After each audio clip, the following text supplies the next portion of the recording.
여러분 안녕하십니까? EBS 초대석 정관용입니다. 어릴 적 아버지 심부름으로 주전자에 막걸리 받아왔던 이야기 한번 좀 들어보시거나 아니면 직접 그런 심부름 해보신 분들 많으시죠? 네, 막걸리 예로부터 우리 술의 대명사고요. 그거 말고도 또 여러 전통주들이 있었는데 요즘 어떤가 근황도 좀 궁금하시죠? 네, 오늘 대한민국 술평론가 1호이시고 또 우리나라에 막걸리 학교라는 학교가 있다는 거 모르시죠? 그 학교의 교장 선생님을 모셨습니다. 허시명 교장 선생님, 어서 오십시오. 네, 안녕하세요. 네.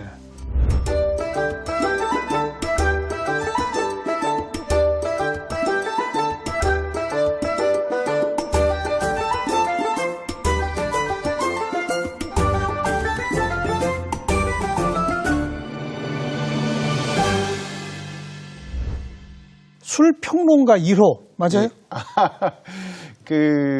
제가 술평론가라는 그 이름을 붙이고 그래서 이제 제가 술에 대한 얘기를 하다 보니까 그 1호라는 말이 자연스럽게 따라 붙었던 것 같습니다. 그러니까 본인이 붙이신 거죠? 예, 그렇습니다. 나는 술평론가다. 예, 축구 경기도 축구 평론가가 없는 축구 경기를 상상할 수 없잖아요. 예. 대단히 재미가 없게 되는데 술도 그거에 대한 얘기를 하는 사람이 좀 있었으면 좋겠다 싶어가지고 술 평론가라는 그 네이밍을 붙여봤습니다. 과거에 없었죠. 허시명 글쎄 술에 대해서 논하는 분들은 많이 있었지만 술을 좀 더 정면에 바라보고 중계를 한다고 할까요? 예. 그런 경우는 드물었기 때문에 예. 내가 다 앞서서 했어 그런 분들은 상당히 많을 겁니다. 그런데 저는 이제 그걸 가지고 전면에 내세워서 시간을 좀 길게 네. 그 세월이 좀 길어졌습니다. 그 주예사라는 표현도 쓰세요? 주예사는 이 와인 같은 경우는 와인 소믈리에가 있고 맥주 같은 경우도 시서론이라고 평론가라는 뜻인데 시서론이 있고 그런 게 있어요. 예, 미국에서는 그건 또 처음 들었어요. 시서론. 대중적이지 않는 국내에서는 이름인데 예.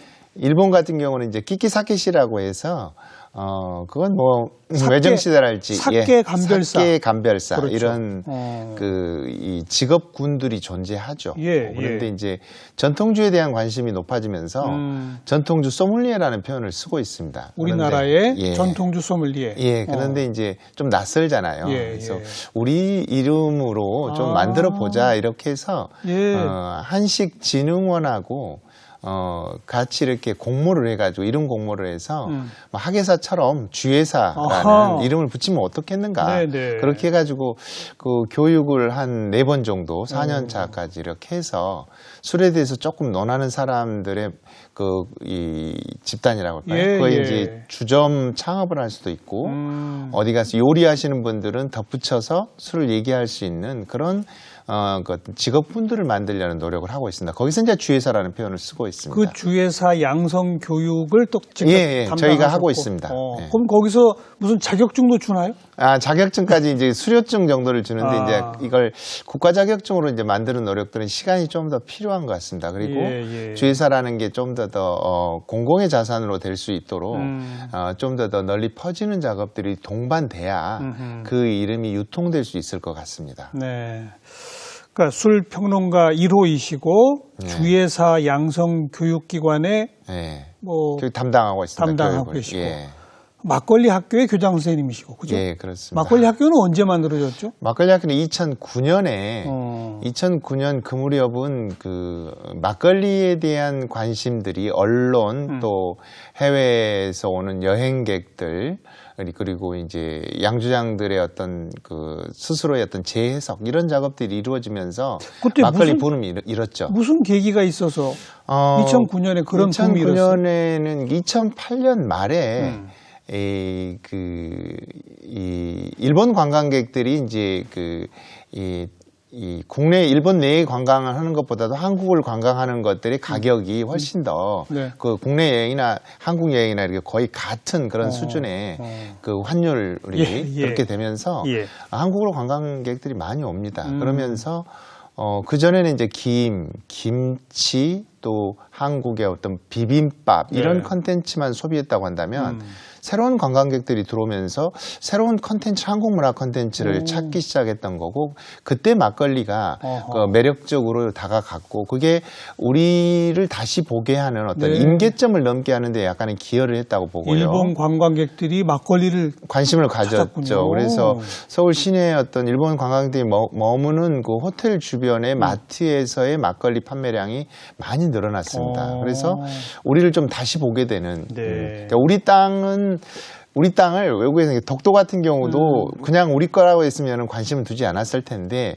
소위 어떤 이 외부의 눈들이 들어오고 또 그거에 대해서 이제 좀 더 다툼을 하고 네, 긴장을 네. 하면서 우리 것에 대한 재발견이랄까, 우리 걸 좀 지키자, 맞아요, 이런 맞아요. 쪽으로 이어질 수 있었던 동력이었던 것 같습니다. 그래서 2009년 막걸리 학교까지 만드셔서 뭘 네. 가르치는 거예요, 그럼 거기서? 사실 막걸리 학교를 한다니까 그 주점에서 한 분이 그러더라고요. 3천만이 다 아는 게 막걸리인데 글쎄, 당신이 예. 무슨 일을 하냐, 예. 이런 질문을 던지더라고요. 예. 그런데 사실 그 막걸리에 담긴 역사랄지 또 우리 아버지의 할아버지가 드셨던 그 술의 어떤 정체, 어떻게 만들어지는 건지, 그리고 얼마나 다양한 술이 이 땅에 존재하는지에 대해서는 예. 잘 모르시는 것 같더라고요. 그렇죠. 우리 동네 막걸리만을 소비했지, 맞아요. 이웃 동네나 아니면은 전국에 어떤 술이 있는지는 잘 모릅니다. 그래서 그런 부분들에 대해서 문화와 역사와 어떤 인문학을 중심으로 한 술 빚기까지 이어지는 강의가 막걸리 학교에서 이어지고 있습니다. 술 빚기?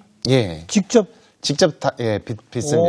막걸리 자기 손으로 만들어요? 예. 오. 사실 막걸리 학교 오시는 분들의 한 3분의 2는 내 술을 만들고 싶어서 오시는 것 같고요. 3분의 1은 내가 돈을 내서 먹을 테니까 어떤 술이 있는지, 그리고 인문학적 공부를 위해서 인문학적으로 내가 그 술자리에서 내가 풀어놓을 수 있는 예. 담론들을 좀 듣고 싶다 해서 오시는 분들도 3분의 1 정도는 됩니다. 네.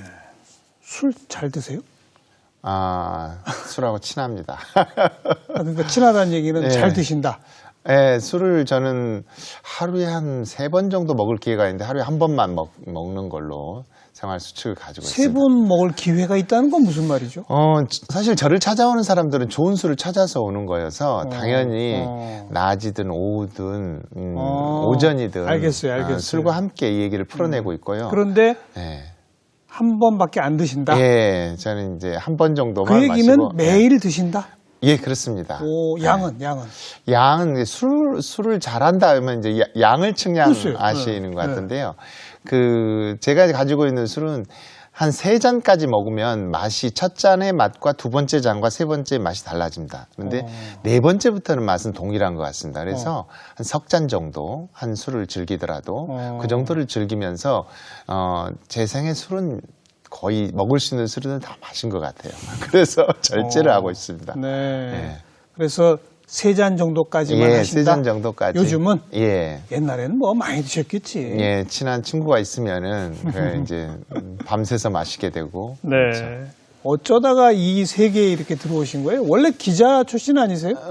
예, 저는 그 여행 작가를 하다가 이제 술에 대해서 조금 더 하나의 주제를 잡게 됐는데요.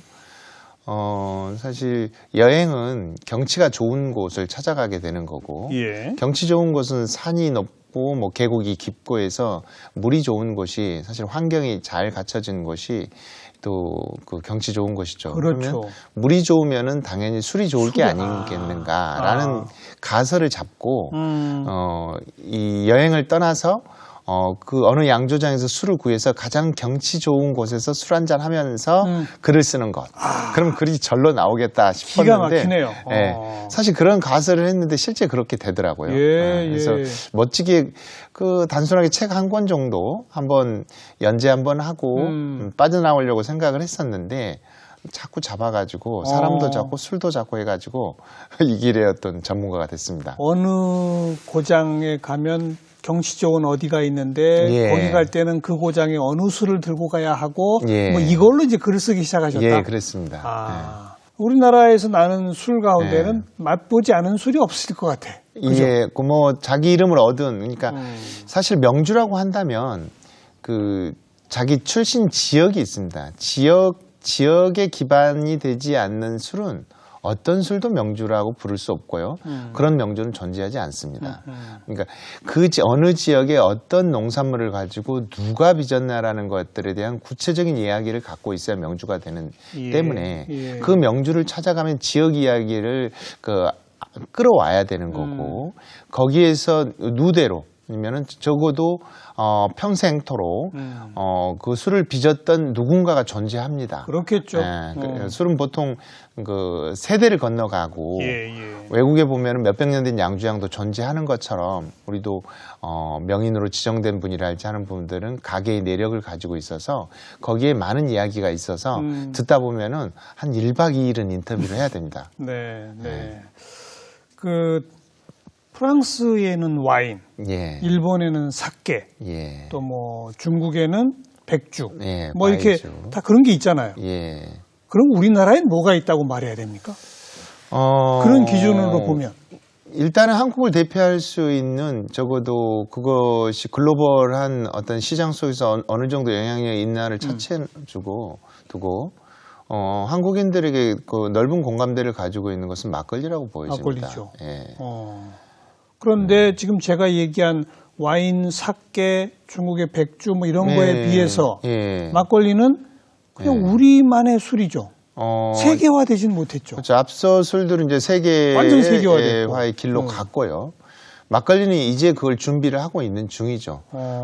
사실 그 한국 술에 대해서 이제 그 2009년에 막걸리 바람이 불었을 때의 의미를 부여하자면 개항기 이후에 아니면 해방 이후에 한국의 술들이 계속 침체되어 온 외부의 술에 의해서 한국의 술은 열악하다라는 식에서 계속 하향 곡선을 끊임없이 그어왔다고 한다면 그리고 이제 개방화가 된 뒤에는 더 그것이 가속화가 됐다고 한다면 2009년에 막걸리에 관심을 가졌던 것은 우리 스스로 우리 술의 가치를 부여하면서 처음으로 반등을 했던 기회라는 점에서 어찌 보면은 한국 술의 현대사에서는 가장 분기점이 되는 거고. 그럴 수 있네요.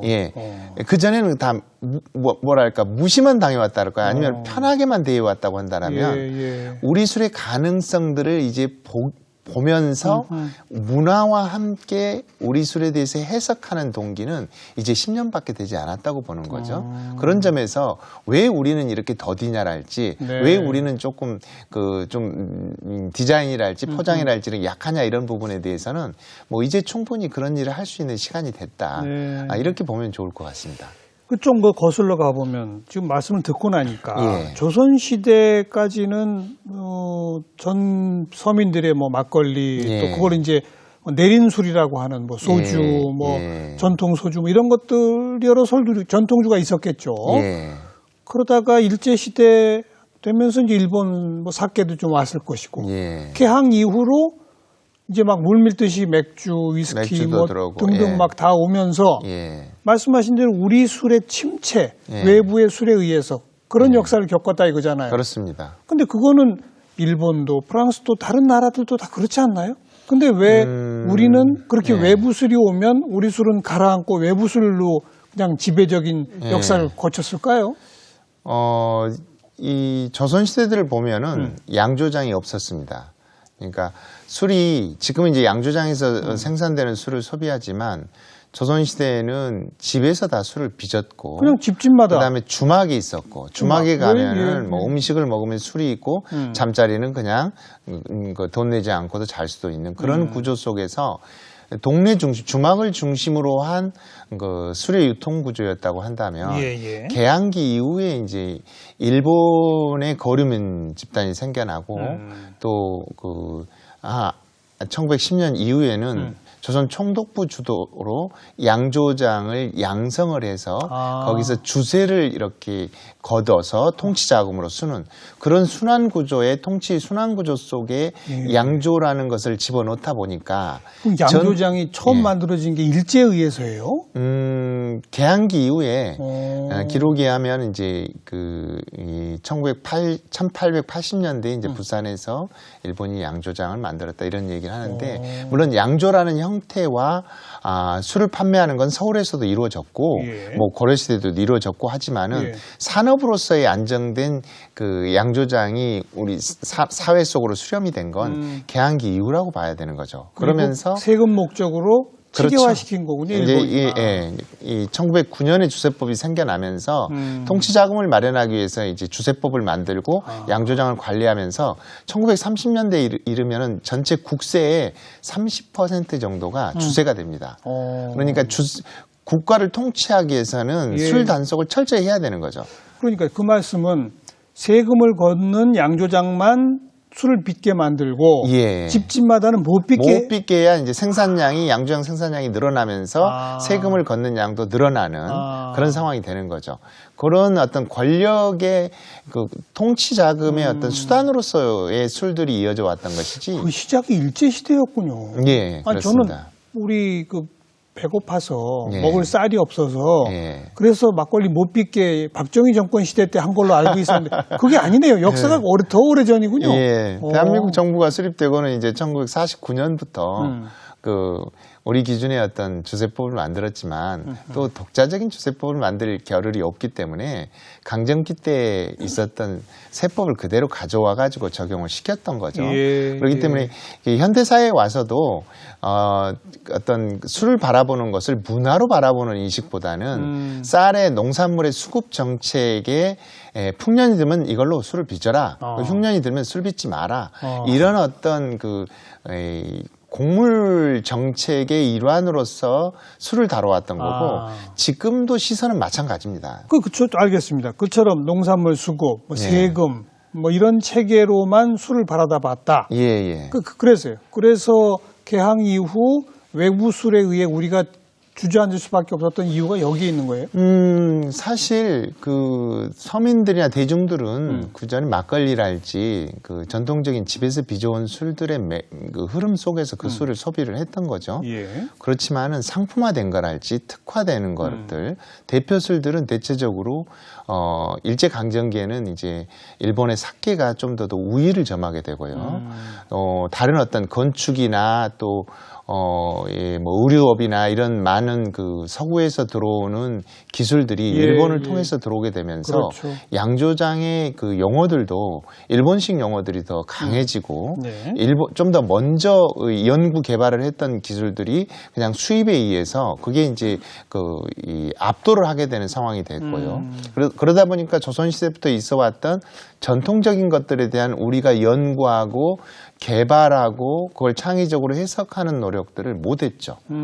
그 세월이 1950년대, 60년대, 70년대 전쟁 후에 그리고 군사정권 시절에 술들을 자유롭게 다룰 수 없던 시절엔 거기에 대한 연구 인력이 들어갈 수도 없었고 개인 기업으로서도 창의적인 술을 빚을 수가 없었습니다. 1990년대까지만 하더라도 막걸리 같은 경우에 알코올 도수가 정해져 있습니다. 6도면 6도, 8도면 8도 이것만 빚어라. 그런데 다양하게 빚으면 안 되는 거죠. 잡혀가요? 면허가 취소됩니다. 그러니까 쌀 몇 프로, 그러니까 90년대까지만 하더라도 쌀로 술을 못 빚게 했죠. 밀가루로 했죠. 밀가루. 그것은 수입 밀가루가 넘쳐나니까 그걸로 하시죠라고 된 거고요. 그리고 이제 70년대 말에 이제 통일벼가 나오면서 좀 더 양산 시스템에 들어오면서 쌀로 잠깐 빚게 했다랄지 이런 식에서 농산물 정책의 어떤 완급을 조절하는 쪽에서 술을 바라보고 있는 것이지 우리가 술을 마시면서 술을 어떻게 건강하게 마실 것인가 그리고 술 속에 우리 아버지와 아버지들은 할아버지들은 어떻게 마셨고 그 술에 어떤 향기와 맛이 있는지는 문화적으로 들여다볼 겨를이 없었던 거예요. 문화적으로는 아예 보지도 않았다. 그렇습니다. 그러다 보니까 이제 대량 생산되고 대량 소비되고 가장 저렴한 술, 이제 그 술만 이제 이렇게 마시게 되는. 그래서 어찌 보면은 내가 마시는 술이 어떤 술인지 술 이름을 이렇게 거론하면 몇 종류 되지 않습니다. 그러네요. 거의 장르로 얘기해줘. 맥주, 소주, 막걸리 이런 정도로 되지. 막걸리 안에서도 상주에 무슨 꽃감이 들어갔다랄지 이런 막걸리들을 얘기하는 사람은 모르죠. 드물죠. 그래도 프랑스 와인, 일본 사케는 뭐 몇천 종씩 있다는 거 아닙니까? 예. 우리 막걸리도 그러면 옛날엔 그렇게 몇천 종씩 있었던 거예요? 어찌 보면은 어머니 집에서 빚는 김치 맛을 생각하면 될 겁니다. 그럼 몇천 종이 넘는군요. 그렇죠. 예. 빚는 사람 한 사람이 그 방 안에서 세 항아리 세 독의 술을 빚어도 세 독의 술 맛이 좀 달라집니다. 그렇겠죠. 네, 마치 형제가 달라지는 성격이 달라지는 것처럼 달라지는데 이제 이걸 어떻게 이제 자기 이름을 얻어서 특화돼서 지속적으로 이 술 맛을 내게 했을 때 이제 그걸 종류로 이렇게 카테고리로 분류할 수 있을 것 같은데 예. 우리나라에 지금 양조장이 2018년 기준으로 했을 때 1246개 이 정도 있고요. 막걸리 양조장이 800개가 넘게 있습니다. 그런데 막걸리 양조장 한 양조장에서 많이 빚는 곳은 10개도 넘게 막걸리를 빚기 때문에 브랜드가 예. 한 양조장에서 10개도 있고 20개도 있는 곳도 그래요? 있습니다. 예. 그래서 뭐 두세 개씩만 쳐도 한 2, 3천 개의 막걸리가 상표가 다른 막걸리가 존재하는 거죠. 2, 3천 종류의 막걸리가 시판되고 있다? 예, 그렇습니다. 그래요? 예. 근데 우리 잘 모르잖아요. 그래서 사실은 이제 막걸리가 유통기간이 짧기 때문에 뭐 10일이라 천달 이렇게 되다 보니까 그러는데, 자기 동네에서 만들어진 막걸리를 소비하고 있죠. 그렇죠. 그러니까 자기 동네를 떠나지 않는 사람은 그 술만 마시는 거죠. 네. 사실 서울 사람들이 많이 마시는 술은 두세 가지밖에 안 되거든요. 하긴 여행 가면 그 지역 막걸리 먹어본 것 같긴 해요. 예. 요즘은 근데 기억을 안 할 뿐이죠. 그렇습니다. 그렇죠? 일부러 여행을 가서 그 지역 막걸리만 이제 찾아서 마시는 분들도 생겨났습니다. 네. 막걸리만 해도 지금 기존 현재 시점에서도 2, 3천 종이 있다. 예. 아까 양조장이 1200 몇 군데인데 막걸리 양조장이 800군데라고 그랬잖아요. 예, 절반이 넘습니다. 그럼 나머지 한 400여 곳은 뭐 하는 양조장이죠? 소주도 있고요. 약주도 있고 과실주를 빚는 뭐 사과나 포도 이렇게 빚는 양조장도 한 150개 넘게 있고요. 또 이제 요즘은 소규모 주류 제조에 대한 법령이 새로 이렇게 생겨서 음식점 안에서도 작게 술을 빚을 수 있게 됐습니다. 그래서 한 10평 공간을 가지고 음식점 이렇게 자투리 공간을 활용해서 양조를 해서 자기가 직접 음식과 함께 술을 내는 것들도 생겨났죠. 그래서 많이 다양해졌습니다. 그러니까 막걸리, 또 내린 소주, 약주, 과실주. 이것들의 나름 전통이나 있는 술일 거 아닙니까? 거기에는 전통이 있는 술도 있고 대단히 새로 만들어진 것도 있고 창의적인 술도 있고요. 그럼 우리 술도 종류가 어마어마하군요. 그렇습니다. 조선시대 때에 전해오는 이 음식에 관련 책들을 보면은 술 이름들만 이렇게 챙겨봐도 한 500종이 넘습니다. 조선시대에도? 예. 그래서 경상북도 영양에 살았던, 음식 디위왕을 썼던, 전계양 선생님의 어떤 자식들한테 이런 술을 놓치지 말고 빚어봐라 해서 남겨놓은 술도 50가지가 되거든요. 그래서 그걸 보면서 저는 놀랍죠. 사실 술을 하나를 김치를 잘 빈다고 하면 김치를 여러 종류를 이렇게 담는 건 아니잖아요. 배추김치 물론 이제 깍두기 뭐 이런 거 있겠지만은 쌀과 누룩과 물을 가지고 이렇게 다양한 변주를 과연 이 집에서 다 했을까 싶을 정도로 50가지 정도 되는 레시피를 이렇게 남겨놨더라고요. 그런 점에서는 지금 우리가 즐기는 어떤 술의 문화보다는 훨씬 더 풍성하게 옛사람들이 즐겼겠다라는 생각이 듭니다.